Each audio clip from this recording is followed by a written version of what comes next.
Communications with the space station is fairly easy. There's typically no delay talking to the crew up there, but whenever NASA starts looking toward going to an asteroid or to Mars or any of the other far out destinations, communication gets a bit trickier.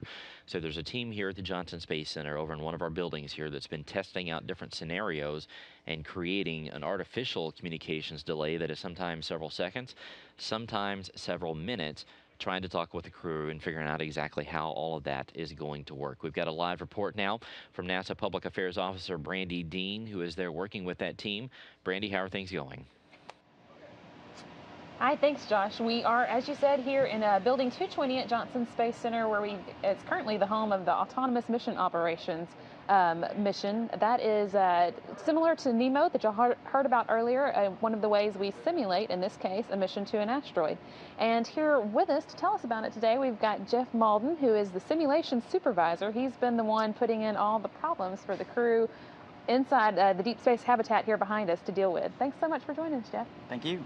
All right, so tell us a little bit about what Autonomous Mission Operations is, what that means, why we're here. Sure thing. Autonomous Mission Operations is all about a testing environment to try to test the effective time delay on a mission, and it's the interaction between crew and the flight control team here on the ground. And so what we've set up is a dish. The dish behind us, the deep space habitat, serves as our vehicle, and the crew's on board there, and we have the in our mission control center here on site, we have a full flight control team of certified flight controllers that are working with the crew to execute a timeline. And so what we set up is this timeline to try to increase the interaction between the crew and the ground and vice versa, where activities need to check back and forth. There's data being transferred back and forth, much like we do today on the space station and we did before on the shuttle as well. We're trying to exercise how that data transfer and how those communications get affected as you increase the time delay, and what kind of things can we do to fix it? What kind of tools can we put in place to help us with maintaining situational awareness on the ground of where the crew is? It's a key piece of being in flight control, is knowing exactly what's going on and being able to get ahead of it so that you can provide information to the crew in a timely manner or to address issues that occur on the vehicle. And likewise, the crew to know what the flight control team has for them in terms of plan changes or actions in recovery situations. If we increase the time delay, it makes that very difficult to transfer that information in a timely manner. And so what we're trying to do is we're increasing our time delay from as little as 5 seconds, which is similar to kind of a near Earth kind of situation, up to maybe the moon. And then as you go to 50 seconds or even as far as 300-second delay or 5 minutes, then that's going to be a 10-minute round trip for a conversation to happen, right, at least. And so it can make things quite difficult. So NASA wants to go further out into space, but that means the further you go, the longer it takes, not only for us to get there, but also for communication from the ground to get there, right? Right. Exploration is going to be more than just designing the vehicle. It's going to be about designing and helping the flight control teams and the crews to be able to handle the situations and environments they're going to be in. So there's the vehicle design itself, which is being worked by a whole group of people now.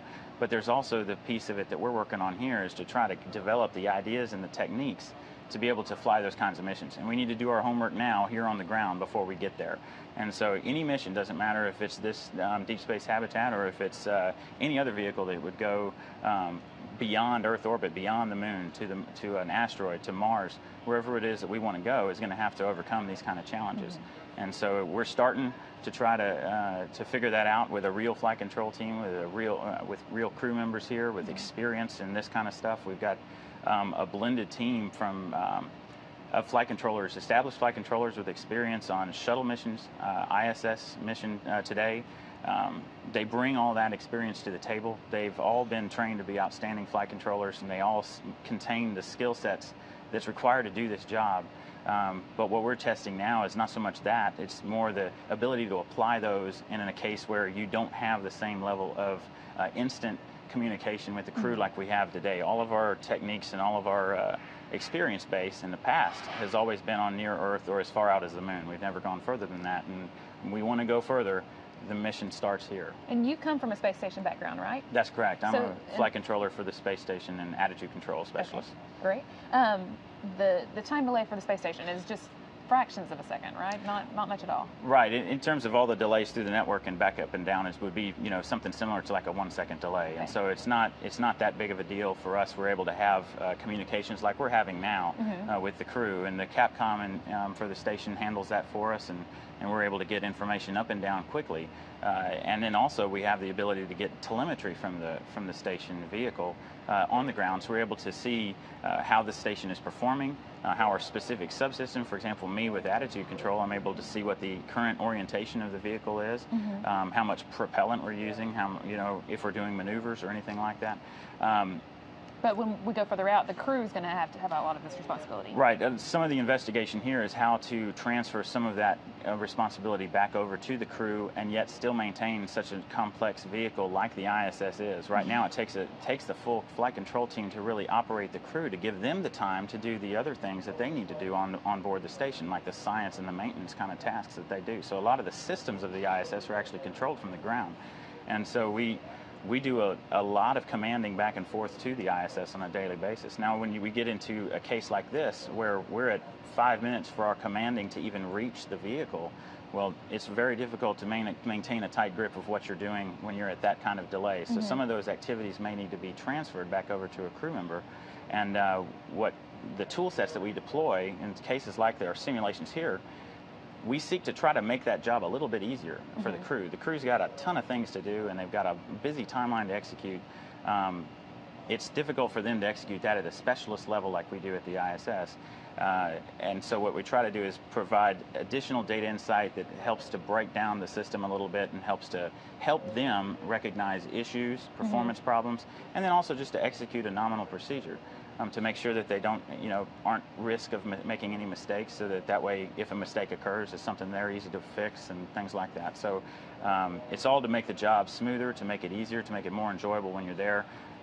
For the crew members on that long flight, I mean, you don't want to have to give them so much overhead. So what we're trying to do is develop the kinds of tool sets and test them here to see how they affect both the flight control team but also the crew. Do you think you're learning a lot so far? I think we're learning a ton. We've learned a lot about how voice communication needs to vary, and especially at the longer time delays. We've seen a lot of cases where a call would go up from one side, and then by the time it gets to the other side, they've already called something back to us, and so the conversation becomes out of sync. It's like you're going to tell them to do something, their call is coming back the other way, but you haven't heard it yet, telling you they've already started that, and so you kind of are out of sync and you're talking past each other. We've implemented some tool changes, and things as simple as chat rooms with texting, much like what we use here today on the ground. Over a delay, but it allows that message to remain there. You can go back and read it again. You can even see the context of the message, because the previous question would have been up earlier in the chat window as an example for alternatives to voice. And we're also looking at other data transfer kind of things as well. So it's definitely a challenge, but we've been learning a lot, both sides.